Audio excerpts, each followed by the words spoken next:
Bonjour chers téléspectateurs, chers auditeurs, bienvenue dans cette émission PIC Politique Plus. C'est nouveau numéro et c'est tout premier enregistrement de cette émission PIC Politique Plus. Alors aujourd'hui je reçois un politologue, il s'agit donc de professeur Anselme Banyeki. Il est docteur en relations internationales et expert en questions de politique extérieure avec lequel nous allons discuter de cette date historique du 17 mai. La date que nous venons de commémorer dernièrement. Alors, il se pose un flou.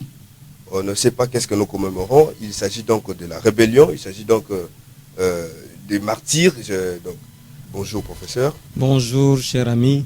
J'espère que vous allez bien. Oui, ça va par la grâce de Dieu. Soyez les bienvenus dans notre émission PIC-Pod Plus. Merci beaucoup. Alors, professeur, comme je l'ai annoncé tout à l'heure, nous allons discuter avec vous de cette date historique du 17 mai 1997. On se rappellera de cette rébellion qui est perpétrée par l'ancien président Laurent Désiré Kabila. En 1997, il a en fait chassé, défenestré Mobutu avec ses groupes armés, ses alliés, AFDEL. Donc, qu'est-ce que le Congolais devra retenir de cette émission? Le 17 mai 1997 marque la fin d'un régime totalitaire. Depuis 1965, Mobutu au pouvoir, il va régner en dictateur au Congo. Et déjà vers les années 90, avec le vent de la perestroïka, les Occidentaux en avaient marre pour trouver encore en Afrique des régimes totalitaires, sinon dictatoriaux. Et ceci a permis à des mouvements isolés que vous appelez ici des groupes rebelles à pouvoir prendre des armes, mais cette fois-ci avec le soutien des Occidentaux, parce que les Occidentaux, il faut dire, les États-Unis d'Amérique et la France en avaient marre du régime de Mobutu, et ils ont profité de cette faiblesse-là pour faire partir ce régime qui a trop duré au sein de l'Afrique centrale. Justement, professeur, pourquoi les Occidentaux en veulent à Mobutu à cet instant? Parce qu'ils étaient des mèches avec Mobutu à un certain moment, mais arrivé à un moment, on en veut maintenant Mobutu. Qu'est-ce qui est arrivé? Voilà, en fait, dire des mèches, Mobutu était un élève des Occidentaux.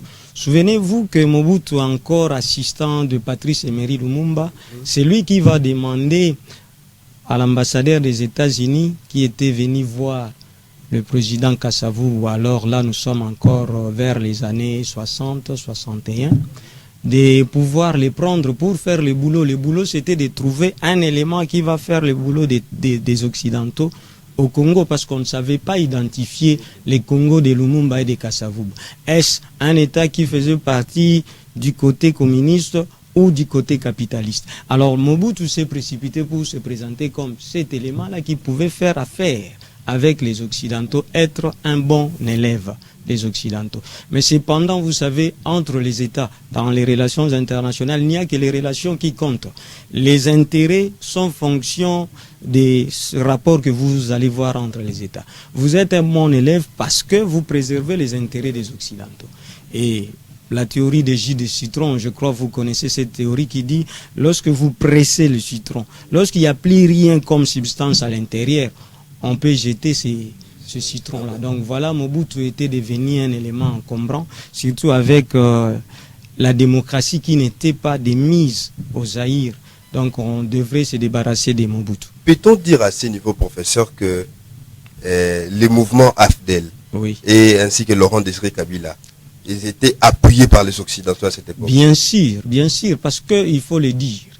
Les mouvements AFDEL en soi ne pouvaient pas avoir la bénédiction du Rwanda, de l'Ouganda sans les Occidentaux, parce que là déjà le Rwanda était admis comme l'élève qui allait remplacer le régime Mobutu en Afrique centrale. Et donc vous avez vu que le mouvement AFDEL avait le soutien total des Rwandais et des Ougandais. C'était ça la bénédiction des... Le Congolais aujourd'hui commémore cette date du 17 mai. On dit, bon, nous avons été libérés du régime totalitaire de Mobutu. Alors que derrière ces mouvements, il y avait les Occidentaux. Et les Occidentaux sont venus derrière ces mouvements parce que simplement, ils ne pouvaient pas manipuler encore Mobutu. Donc ils ont pressé les jus et jusqu'à la fin, Mobutu n'était pas utile. Dans ces moments-là, à ce niveau, qu'est-ce que les Congolais commémorent en fait? C'est cette rébellion qui est perpétrée contre eux-mêmes ou on commémore les martyrs? S'il y en a eu ces jours-là, on ne sait pas. qu'est-ce que les Congolais commémorent en fait le 17 mai? Merci. Je dois d'abord revenir sur ce que nous venons de dire par rapport à la théorie des J de citron. Les J ici, il faut comprendre ça comme les ressources du Congo. N'est-ce pas? Donc vous êtes là pour fournir des ressources au pouvoir, sinon donc aux puissances occidentales. Alors quand vous donnez ces J-là, on trouve que vous en avez assez fait, vous ne savez plus donner, parce que Mobutu, il faut le dire à un certain moment, il n'était plus un bon élève pour les Occidentaux. Donc il avait tourné les dos à ces Occidentaux qui ont fait de lui l'homme puissant de l'Afrique centrale. Alors ils vont chercher un autre élève qui sera docile vis-à-vis de leurs intérêts. Alors ce que nous commémorons, c'est quoi? Parce qu'il faut dire, à part les Occidentaux, le peuple congolais lui-même ne voulait plus du régime de Mobutu, les régimes des partis-États. Souvenez-vous qu'il y avait une opposition interne au Congo. Opposition menée déjà dans les années 80-82 avec le groupe des 13 parlementaires qui vont devenir par la suite les fondateurs de l'IDPS. Ces gens-là vont combattre Mobutu depuis 82 jusqu'on arrive en 97. Il n'avait pas tiré gain de cause parce que Mobutu était tout puissant, il avait la force militaire. Et alors il fallait trouver une alternative. Et l'alternative ici, c'était cette alliance qu'on a appelée AFDEL, qui avait la bénédiction de l'armée rwandaise, ougandaise et burundaise. Donc, s'il faudrait parler de Mobutu, on va vraiment traîner dans cette émission. Nous allons passer à une autre question. Est-ce que on peut parler d'un coup d'État lorsqu'une seule province, seulement une seule province est conquise? Parce qu'à l'époque, on voit c'est Kinshasa qui est prise, alors que sous d'autres provinces, il y avait encore il n'y avait pas encore coup d'État, il n'y avait pas encore une prise totale du mouvement AFDEL. Peut-on parler du coup d'État? Voilà, le coup d'État n'est rien d'autre que ce que nous appelons en Sciences Po les forcing politiques. C'est-à-dire, vous arrivez à changer le fonctionnement normal des institutions. Et quand vous prenez une province, si les institutions politiques ne tombent pas, il ne s'agit pas d'un coup d'État. On ne peut parler d'un coup d'État que lorsque les institutions politiques tombent. Et donc, lorsqu'on a pris Kinshasa, et c'est devenu un forcing politique, un coup d'État, parce que quand vous occupez encore la province orientale, mais le pouvoir fonctionne encore à Kinshasa, là on ne peut pas parler des coups d'État parce que au niveau de l'État, l'État c'est quoi en fait? Lorsque nous parlons, parce que là vous dites coup d'État, oui. Mais le concept à comprendre ici c'est l'État. L'État n'est rien d'autre qu'une représentation qui est à la fois juridique, politique, sociologique, anthropologique, démocratique et régalien. Voilà. Donc, et puis cet État est représenté par deux institutions que nous appelons institutions politiques, institution président de la République, institution parlement et institution cours et tribunaux. Donc à ces niveaux ici, puisque les institutions de Kinshasa étaient déjà là, donc vous avez l'institution président était encore là, l'institution parlement était là, l'institution cours et tribunaux était là. Mouzé est devenu président de la RDC parce qu'il va changer le nom Zaïre le jour où il va prêter serment au stade de martyrs. Et là, il devient chef de l'État. Mais avant, il n'était pas chef de l'État. Voilà, donc pour parler des coups d'État, il faut renverser les institutions politiques. Ces jours-là, oui. Il n'y a pas eu coup d'État. Non, je dis ceci. Le 17 mai, l'AFDEL est entré à Kinshasa. Mobutu est parti le 17 mai. Voilà pourquoi nous parlons le coup d'État du 17 mai. Mais l'AFDEL n'avait pas occupé les territoires du Congo seulement le 17 mai. Si vous regardez bien l'histoire, ils ont commencé d'abord à occuper les territoires de l'Est bien avant. Mais c'est devenu un coup d'État à partir du 17 mai. Mais qu'est-ce qui s'est passé avec l'armée de Mobutu? Quels étaient d'abord les enjeux de Mobutu à l'époque? Parce que Mobutu a régné. On dit 32 ans, pendant 32 ans même. À cette époque-là, il y avait toujours des hommes dans le pays. Il doit chercher d'abord comment réunifier, parce que j'ai lu quelque part dans un livre d'unité pour l'Afrique, il dit qu'il cherchait, sa priorité c'était d'abord de réunifier l'armée du pays qui était en tout cas émiettée. Donc quel était l'enjeu de Mobutu à cette époque? Pendant que les CNL se créent et puis tout le monde était disséqué à partir de la dissolution du Parlement, tout le monde se prépare pour vraiment défenestrer Mobutu. Quel était l'enjeu de Mobutu à ce moment? Voilà, Mobutu avait à gagner, à garder la stabilité du Zaïre au niveau de l'Afrique centrale. Savez-vous, depuis le règne de Mobutu, 32 ans au pouvoir, et les Congo, les Zaïre, excusez-moi, avaient une armée dissuasive, une armée qui pouvait aller gagner des batailles au Tchad, n'est-ce pas? Qui pouvait aller aider dans d'autres pays. C'était une armée dissuasive, l'armée de Mobutu. Mais seulement ces messieurs-là, parce que cette armée n'est pas construite par Mobutu, il faut le dire, Mobutu avait hérité une armée construite par le Belge.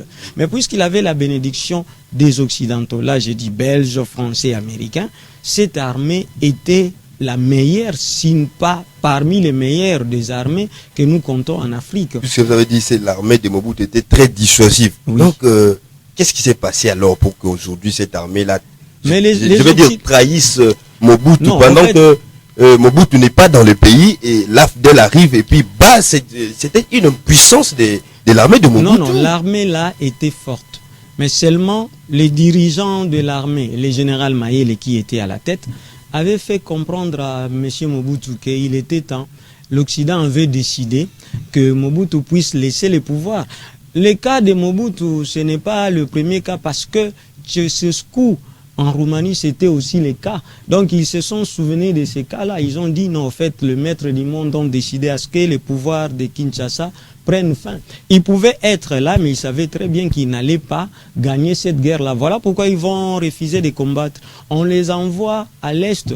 Ils vont vous dire, seulement les Kadogo n'arrivent pas encore, mais nos militaires, les vaillants militaires, d'ailleurs, il faut le dire, parce que Mobutu avait une division spéciale qu'on appelait DSP. Pas n'importe quelle division. Et ces militaires-là abandonnaient les armes. C'était une guerre psychologique, il faut le dire. Parce que dans leur psychologie, ils savaient très bien qu'ils ne pouvaient pas gagner cette guerre. Derrière ces Kadogo-là, derrière ces mouvements rebelles, il y avait une main noire que nous appelons ici l'Occident, qui fournissait les armes. Il faut le dire aussi, nous étions sous embargo.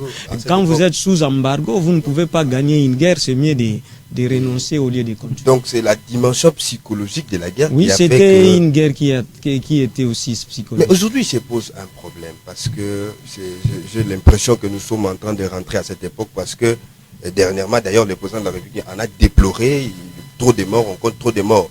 Tout a commencé aussi par des conflits intercommunautaires, par des émiettements des groupes armés, par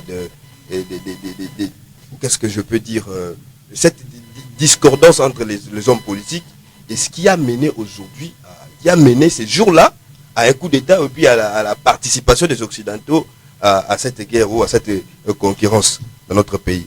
Est-ce que peut-on craindre aujourd'hui, avec l'ampleur des conflits intercommunautaires, de l'activisme des groupes armés à l'est du pays, peut-on craindre aujourd'hui une probable rébellion dans le pays? Oui, ça peut venir parce qu'il faut le dire, l'État du Congo, à la différence des autres États, l'État du Congo est créé par fusion des terres, addition. Donc ce sont des terres qu'on avait additionnées appartenant à une quinzaine de royaumes et empires et à quelques centaines de communautés africaines bantoues. Alors, c'est-à-dire, nous sommes encore greffés avec les nations tribales, ça il faut le dire. Les Congos, c'est d'abord des nations tribales.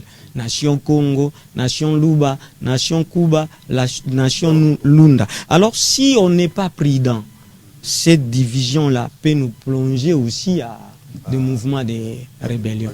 Voilà. Vraiment, c'est à craindre. Mais il s'est dit aujourd'hui dans le mœurs, en tout cas dans une connaissance vulgaire, comme on dit dans l'opinion, que si aujourd'hui il y a persistance de l'activisme de groupes armés à l'est du pays, c'est parce que Laurent Désiré Kabila n'aurait pas respecté les accords qu'ils ont eu avec ces armées qui sont venues, notamment l'armée rwandaise et ougandaise, qui est venue l'appuyer pour vraiment mettre fin au régime de Mobutu. Est-ce vrai cette connaissance? Non, mais il faut dire une chose, le Congo n'appartient pas au Rwanda, à l'Ouganda, moins encore au Burundi. Jamais. Pour soutenir l'hypothèse des accords de Mosée Laurent Désiré Kabila. Mais le Congo doit être en harmonie avec les Occidentaux. Pourquoi je l'ai dit? Le Congo est créé le 23 février 1885 à Berlin par la volonté des 14 puissances mondiales. Et donc ces puissances-là, s'ils ne trouvent pas leurs intérêts, ils vont jeter les dirigeants qui est en place comme ils l'ont fait avec Mobutu. Excusez professeur, qu'est-ce qui fait que certains États soient appelés États puissants? Bon, c'est parce que la puissance, c'est quoi? En relations internationales, nous définissons la puissance comme la capacité de conserver son environnement ou encore de le modifier lorsque celui-ci vous est défavorable. Vous conservez si l'environnement vous est favorable. Favorable par rapport à quoi? Par rapport à vos intérêts. Parce qu'entre les États, il n'y a pas un autre langage. Les langages que les États parlent, ce sont les intérêts. Alors, si vous êtes en harmonie avec les intérêts occidentaux, vous allez voir qu'ils vont vous caresser. Regardez, mais le Congo n'est pas le premier État africain. Vous allez voir que ces occidentaux-là, dans d'autres pays africains, ils accordent même des 5 mandats. Il y a des chefs d'État qui sont là, qui ont déjà brigué 5 mandats parce qu'ils sont en train d'harmoniser leurs intérêts avec les intérêts des occidentaux. C'est vraiment aussi un détail que nous devons regarder. Si nous ne sommes pas en harmonie, ils vont toujours nous créer des guerres. Donc les Occidentaux sont, moi je suis en train de dire, ils sont en présomption puissants parce que quelque part, ce qui rend ces Occidentaux puissants, la capacité qu'ils ont de conserver leur environnement. Savez-vous, en Afrique, on parlait de la France-Afrique. Oui. Mais la France-Afrique commence à être démantelée aujourd'hui. Regardez ce qui se passe au Mali. La logique de France-Afrique n'existe plus. Et alors, vous allez voir que la France de Macron, je ne le prophétise pas, mais ce n'est pas nouveau en relations internationales que cette France-là puisse faire la guerre avec le Mali, parce que le Mali vient de tourner les dos à la France. Il y a pour notamment la Russie. le Centrafrique. Voilà, et le Tchad aussi. Vous Tchad. voyez, donc ces mouvements-là peuvent également venir en RDC. Si nous-mêmes, les Congolais, nous ne comprenons pas que nous devons chercher d'abord être en harmonie, nos intérêts, oui, mais nos intérêts là sont aussi fonction des autres, parce que nous vivons dans la mondialisation. Or, la mondialisation veut dire suppression des barrières, suppression des obstacles, suppression des frontières. Donc, vous devez tenir compte de l'autre. J'étais honoré, chers téléspectateurs, de recevoir dans cette émission le professeur Anselme Banyeki, qui est docteur en relations internationales et expert en questions de politique extérieure. Donc, il était avec nous pour discuter de cette date historique, justement, du 17 mai. Nous avons brossé cette question. Vous nous prenez en cours de cette émission. Donc, il s'agissait donc de l'émission PIC Pôle Plus. Aujourd'hui, nous avons brossé la question du 17 mai, cette rébellion qui est perpétrée en 1997 avec l'entrée de l'AFDEL dans le pays. Alors, nous avons chuté dans cette émission, donner une dernière parole au professeur Banyeki, s'il en a. Non, c'est moi qui vous remercie. C'est très important, nous enseignants les universités d'éclairer, surtout que j'enseigne aussi les cours d'histoire politique de l'État du Congo. Je me sens honoré et je vous dis merci. Merci, professeur Anselme Banyeki. Nous sommes PIC Ambient TV. Je suis Plamedi Ouala, j'ai présenté cette émission. Je suis honoré aujourd'hui de recevoir le professeur Anselme Banyeki. Restez branchés dans notre antenne, suivez-nous et merci, à très bientôt.